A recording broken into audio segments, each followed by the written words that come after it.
gloss. Et notre invitée politique ce matin, c'est Raquel Garrido. Bonjour. Bonjour. Merci beaucoup d'être avec nous, députée La France Insoumise de Seine-Saint-Denis. Raquel Garrido, on va commencer par cette intervention de Bruno Le Maire. C'était hier soir aux 20h de TF1. Bruno Le Maire qui revoit donc à la baisse la prévision de croissance pour 2024. Elle passe de 1,4 à 1%. Et il annonce 10 milliards d'économies sur les dépenses de l'État, en précisant que ça ne touchera ni la sécurité sociale, ni les collectivités et que les impôts des Français n'augmenteront pas. C'est le choix que vous auriez fait ? Bien sûr que non. D'abord, je crois que chacun doit prendre la mesure de ce que ça signifie d'enlever 10 milliards d'euros d'intervention de l'État, dont 5 milliards d'euros dans absolument tous les ministères, à proportion de leur taille. C'est ce qu'il a dit hier soir aux 20h de TF1. Ce qui veut dire que le ministère qui contribuera le plus à la coupe rase, c'est le ministère de l'Éducation nationale. Alors j'ai fait mon petit calcul, 5 milliards d'euros divisés par tous les ministères à proportion de leur taille, ça devrait donner une réduction du budget d'éducation nationale à hauteur de 750 millions d'euros à peu près. Alors lui, il parle de dépenses de fonctionnement, oui, Le Maire. Par exemple les salaires. C'est une dépense de fonctionnement. Vous pensez que ça touchera les salaires ? De toute façon, quand bien même... Il y a d'autres économies à faire que les salaires. La vérité, c'est qu'on n'en sait trop rien, hein. Parce que tout ça est d'une grande opacité, comme tout en matière budgétaire avec le macronisme. Moi, ce qui me frappe, c'est que, vous savez, la question de l'impôt et du droit qu'ont les Français à constater le besoin de l'impôt, sa répartition, son usage, etc., c'est aussi vieux que la Révolution française, hein, c'est l'article 14 de la Révolution française. Et pourtant, ce gouvernement-ci, d'abord, ne laisse pas les représentants de la nation que nous sommes avoir une vision correcte du budget. Ils sont passés systématiquement par 49.3, quand bien même il se dégage des majorités, car je rappelle qu'il y a des majorités à l'Assemblée nationale sur les questions budgétaires, et notamment concernant les recettes. Parce qu'en réalité, si le gouvernement nous dit on manque d'argent, parce que la croissance n'est pas aussi forte que ce qu'on avait estimé. Donc, on a besoin de 10 milliards. Allez, allons trouver 10 milliards. Mais c'est facile de trouver 10 milliards. C'est facile de trouver 10 milliards. Les députés à l'Assemblée nationale, je ne parle pas seulement de la France Insoumise, hein, et je ne parle pas seulement de la NUPES. Les députés, majoritairement, avaient créé des recettes. Cette année, en commission des finances, et l'exercice budgétaire antérieur carrément dans l'hémicycle. Je rappelle que nous, les députés, avions proposé, par exemple, de supprimer la flat tax, qui est ce bouclier fiscal qui permet aux grandes fortunes de ne pas payer autant d'impôts. On avait mis en place une taxe sur les super dividendes. Souvenez-vous, c'était le fameux amendement du président Mattei. Tout ça, ça a été enlevé par 49. Donc vous dites que ce n'est pas sur les dépenses qu'il faut récupérer de l'argent, c'est sur les recettes. Mais bien entendu, le CICE qui ne crée pas d'emplois, le rétablissement de l'ISF. Enfin, les Français réclament à corps et à cri, et on l'a vu au moment des Gilets jaunes, le fait qu'on rétablisse l'ISF. Moi, je voudrais mettre en comparaison deux chiffres. Le CAC 40, lui, entre 2022 et 2023, il a progressé de 16%. C'est 124 milliards de dividendes, de bénéfices, qui sont pour le moment calculés sur 25 des 40 entreprises du CAC 40. Voilà la progression de ce côté-là de ce pays. Et après, on nous dit c'est 1% pour le reste. Et à cause de ce 1%, et parce qu'on ne veut pas toucher au grisby des 124 milliards et des 16% de progression là-bas, chez les ultra-riches, alors du coup, on aura moins de profs, moins de pions. Il n'y a aucune économie de dépenses à faire pour vous. Mais pardon, à l'éducation nationale, dites-moi où. Dites-moi où à l'éducation nationale on peut payer moins. Aujourd'hui, on n'arrive pas à avoir suffisamment... Je prends l'exemple des assistants d'éducation, ce qu'on appelait avant les pions. On a dû, par un effort du président Coquerel de la Commission des Finances, creuser pour s'apercevoir que dans le budget actuel de 2024, il y a une disparition nette de 1112 équivalents temps plein en pions. Et aujourd'hui, on vient nous expliquer qu'on va ôter 750 millions d'euros. L'augmentation, ou la prime plutôt, des infirmières scolaires. Parce qu'on parle harcèlement, on parle de question de protection des enfants par rapport à tout ça. On se dit, il faut peut-être des infirmières scolaires. Bon, donc pour que le métier soit attractif, il faut peut-être un peu les augmenter ou leur donner des primes. C'était 22 millions d'euros. Dites-moi voir comment je fais pour avoir une éducation nationale de qualité, avec des professeurs, des AESH, en enlevant 750 millions. Enfin, je veux dire, c'est un massacre à la tronçonneuse. Et c'est injuste et ça n'est pas nécessaire. On peut aller chercher l'argent là où il est. Ce pays n'est pas un pays pauvre. C'est pas un pays qui est déprimé par rapport à sa capacité de production. Il peut le devenir. Parce qu'évidemment, si vous enlevez 5 milliards, 10 milliards en réalité, si vous enlevez 10 milliards d'euros dans la commande publique, ah oui, là, il y a des chances que vous plongiez le pays dans la récession. Et je rajoute ceci, 10 milliards, ce n'est que la moitié de ce que préconise l'Union européenne, car le pacte de stabilité a été renégocié. Le pacte de stabilité, c'est la façon dont, au sein de l'Union européenne, les États organisent les règles budgétaires. Il y a des nouvelles règles.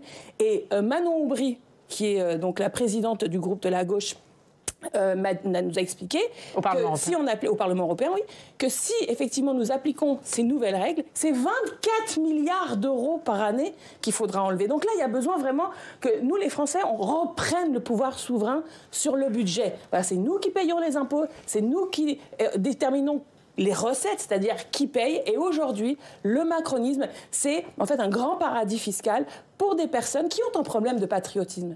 Parce que le patriotisme, c'est d'abord contribuer au bien commun.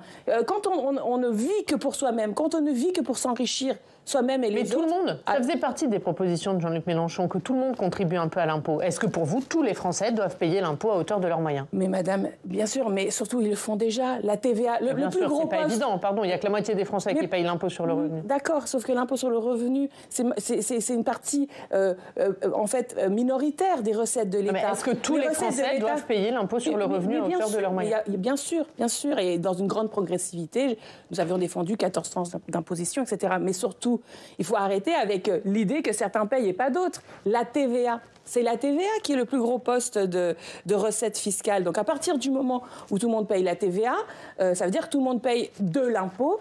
Et en revanche, là, le TVA n'est pas progressif. Bon, mais vous remettez sur la table cette idée d'impôt sur le revenu pour tous.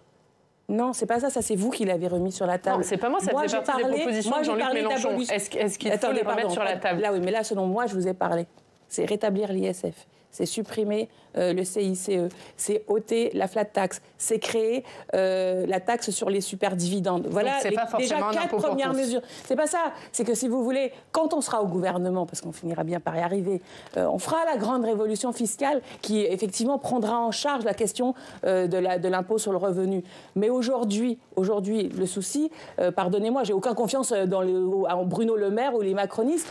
Et même pourquoi je ne leur fais pas confiance? Parce qu'ils ne sont pas prêts à soumettre à la délibération publique la question de l'impôt. Est-ce que vous trouvez ça? Est-ce que vous trouvez normal quand même qu'un jour vous avez le Premier ministre qui dit on va faire telle aide pour les agriculteurs, ou un autre jour le président qui dit on va donner 3 milliards à l'Ukraine. Ça aussi, pour moi, c'est quelque chose qui est très malsain. C'est-à-dire, vous avez le jour 1 où le président dit on va donner 3 milliards à l'Ukraine, et le lendemain, le ministre de l'économie qui dit on va enlever 10 milliards aux Français.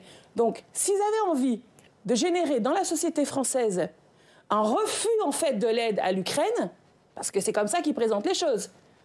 Je donne à l'Ukraine 3 milliards, j'enlève aux Français 3 milliards. Il n'aurait pas fallu donner ces 3 milliards. Mais c'est pas ça. Ah non, au contraire, moi je pense qu'il faut être solidaire avec l'Ukraine. Je suis pas certaine qu'en réalité ce soit 3 milliards. Attendez, vous savez très bien comme moi, un rapport parlementaire a indiqué que le mode de calcul de l'aide était un petit peu surestimé. Mais ce que je veux dire, c'est que là on est en train de faire passer pour l'aide à l'Ukraine quelque chose qui est en réalité tout simplement une logique de rétractation de l'État.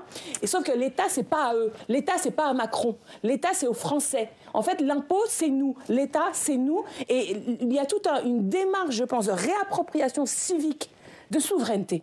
La souveraineté, je le dis souvent, qu'est-ce que la souveraineté? C'est la caractéristique de celui qui n'a pas de maître. Donc, c'est la question démocratique. Et là, vous n'y couperez pas. À mon laïus sur la démocratie, la 6e République, l'importance de changer les règles actuelles, l'abolition du 49.3 et fondamentalement le fait que le président de la République n'ait plus autant de pouvoir et n'est pas le pouvoir. On va parler du président de la République, Raquel Garrido, puisqu'il donne ce matin une grande interview au journal L'Humanité, le quotidien communiste. D'abord, un mot sur la forme. C'est la première fois qu'un président en exercice donne une grande interview à L'Humanité. C'est un bon signal envoyé à la gauche? Oui, il était temps quand même. J'ai découvert que c'était la première fois. Je suis estomaquée. Le Parti communiste est un parti donc c'est un bon signal. Très important dans l'histoire de notre pays. Alors c'est vrai que le Parti communiste faisait partie en 1958 des partis qui étaient contre la Ve République. Il était temps que le président... Donc là, bon point pour Emmanuel Macron. Oui, bon point pour l'humanité, on va dire. Est-ce que vous, d'abord, vous saluez la décision d'Emmanuel Macron de panthéoniser Missak Manouchian, ce résistant communiste? Oui, c'est magnifique. C'est magnifique que Missak Manouchian rentre au Panthéon, parce qu'avec lui, c'est l'histoire de la résistance, c'est effectivement l'histoire de l'antifascisme, l'histoire du communisme et l'histoire de la main-d'œuvre immigrée. Hein, parce que peut-être que ce que les gens, et notamment les plus jeunes, ne savent pas bien, c'est que précisément le groupe de Manouchian, qui était donc ces 23 résistants que les nazis ont assassinés tout en faisant une publicité négative sur eux à travers la fameuse affiche rouge, étaient en fait des étrangers regroupés autour de ce groupe FTP-MOI, donc les francs-tireurs partisans, main-d'œuvre immigrée. Et pourquoi c'est important qu'un immigré, donc un étranger, entre au Panthéon? Précisément pour ça. C'est-à-dire que nous sommes dans un moment, en 2024, où il y a une sorte d'hystérie xénophobe dans la société. Déjà, l'extrême droite, depuis toujours, cible toujours les immigrés comme étant les auteurs de tous les maux des Français. Et maintenant, vous avez aussi le macronisme qui embraye sur le même type de discours dès qu'ils sentent que le mouvement social est trop fort. En fait, quand les Français sont trop unis ensemble pour défendre leurs droits, là, le macronisme n'hésite pas à utiliser la vieille ruse de l'extrême droite qui est de cibler les immigrés. On l'a vu avec la loi immigration. Et par exemple, j'ai découvert que Missak Manouchian avait demandé la nationalité française 2 fois. Les historiens ont trouvé cette information. Ça me paraît tout à fait important parce que ça montre que même dans les années 30, là on parle avant la Seconde Guerre mondiale, Missak Manouchian et ses camarades étaient déjà face à ces politiques en fait, d'hostilité à l'égard des immigrés. Moi, vous savez, je suis pas née en France, hein, je suis devenue française à l'âge de 25 ans et j'ai eu aussi un mal fou à devenir française. À chaque fois, on m'a refusé la nationalité, naturalisation. Et moi ce qui me frappe, c'est que cet homme-là, qui a demandé par 2 fois la nationalité française, qui lui a été refusée, montre que nous, les Français, n'avons pas de raison d'avoir peur qu'il y ait plus de Français. Et quand je vois actuellement les débats, enfin je trouve ça grotesque, mais on va dire les affirmations sur la réduction du droit du sol, hein, que ce soit à Mayotte, mais vous avez la droite, l'extrême droite qui dit qu'il faut que ce soit dans tout le pays, il faut qu'on réduise le droit du sol. Le droit du sol à quoi? À devenir français, c'est-à-dire l'idée qu'il faut qu'il y ait moins de Français. Et alors là, moi, Manouchian, pardon, mais c'est un rescapé du génocide arménien. Oui. Donc on peut imaginer, c'est ce que dit en tout cas Emmanuel Macron, qu'aujourd'hui il aurait obtenu la nationalité française. Je ne sais pas. Lui, alors ce que dit Emmanuel Macron, c'est qu'à l'époque, il n'y avait pas les règles sur le droit d'asile. Mais lui, il n'a pas demandé en tant qu'exilé ou en tant que droit d'asile. Il a tout simplement demandé en tant que travailleur. Il était là depuis des années. Et puis voilà, c'est la main-d'œuvre immigrée. C'est pas exactement ce que dit aussi Emmanuel Macron dans cette interview, c'est que sa loi immigration, justement, elle permet la régularisation d'un plus grand nombre de travailleurs qui sont déjà sur notre sol. Non, pardonnez-moi, c'est vraiment... alors là, je vais pas... Pourquoi alors à ce moment-là que le RN l'a voté? Et le RN a voté la loi immigration. Elle est même passée grâce aux 6 voix qui manquaient au macronisme, les 6 voix qui venaient du RN. Donc moi je dis attention, toute aujourd'hui philosophie qui conduit à dire qu'il faut qu'il y ait moins de Français et donc qu'on naturalise moins, qu'on admette moins de Français à la nationalité, le moins d'étrangers à la nationalité, ce sont des philosophies mortifères, toxiques, qui sont déclinistes. Moi, je suis heureuse qu'il y ait de plus en plus de Français. Je trouve ça formidable d'être Français. Et plus il y en a, mieux c'est. Alors justement, puisque vous parlez du RN, Emmanuel Macron parle beaucoup du Rassemblement national dans cette interview. Il y a notamment cette phrase « Je n'ai jamais considéré que le Rassemblement national s'inscrivait dans l'arc républicain ». Vous ne pouvez plus lui reprocher son ambiguïté et d'être le marchepied du RN. Écoutez, Emmanuel Macron dit un jour zig, un jour zag. À ce propos-là, c'est ni fait ni à faire. Un jour, Attal dit un truc, un jour, Madame Borne dit un autre. Bon, ils se sont mis les pieds dans le tapis avec cette notion d'arc républicain tout seul. Hein, parce que comme ils pensent que c'est à l'Élysée qu'on décide qui est dans un prétendu art républicain, et comme ils sont tout à fait opportunistes, hein, le macronisme, c'est un opportunisme. C'est ce que la constitutionnaliste Laureline Fontaine appelle le manque d'éthique de la fonction gouvernante. Leurs règles changent tout le temps. Alors, est-ce qu'ils sont dans l'arc républicain, le RN? Est-ce qu'à partir du moment où on a 88 députés, on est dans l'arc républicain pour vous? Madame, ça n'existe pas, l'arc républicain.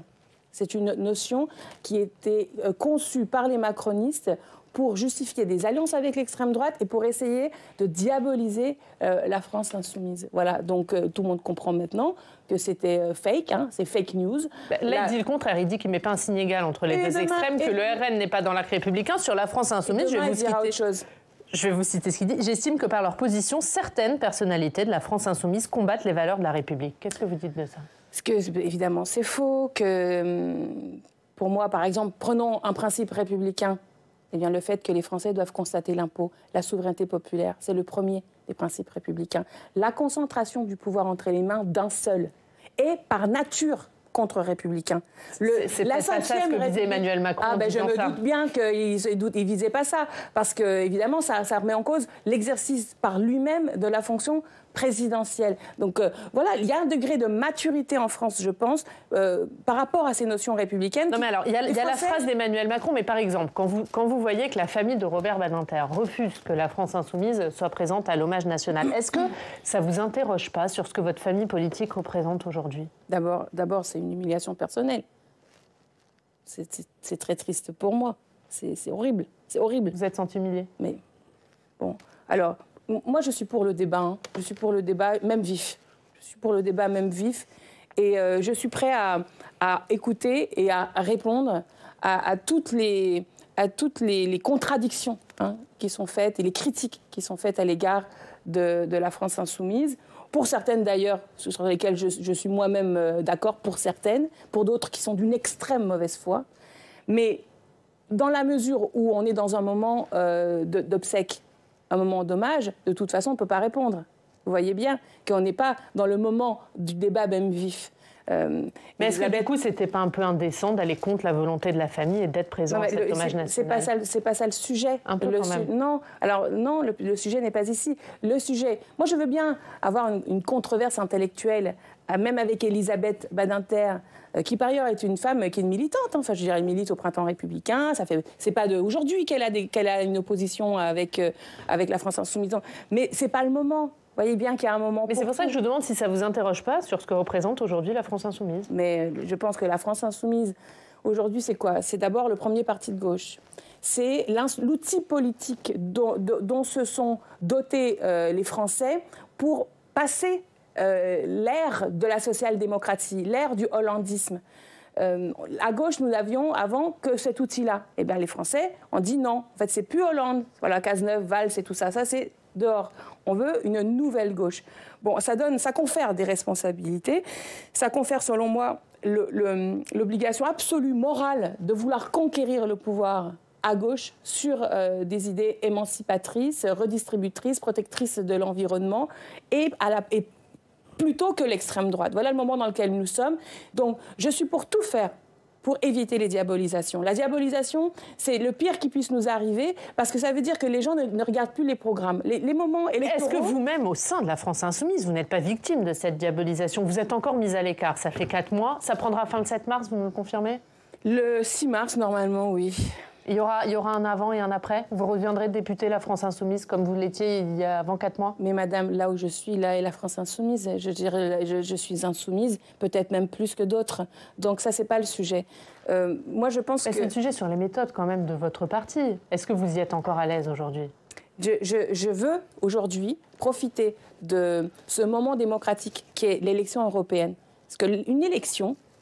Même quand il n'y a pas beaucoup de participation, comme ça peut arriver parfois pour les élections européennes, c'est le moment souverain. C'est le moment où les citoyens doivent lire les programmes, décider s'ils donnent mandat aux élus pour tel ou tel programme. C'est un moment important et je veux y concourir parce que je pense qu'il se passe des choses importantes à l'échelon européen. Je pense qu'il y a des enjeux importants à l'échelon européen. Aujourd'hui, Manon Aubry incarne ce programme que je soutiens et moi je veux aider à ce débat-là.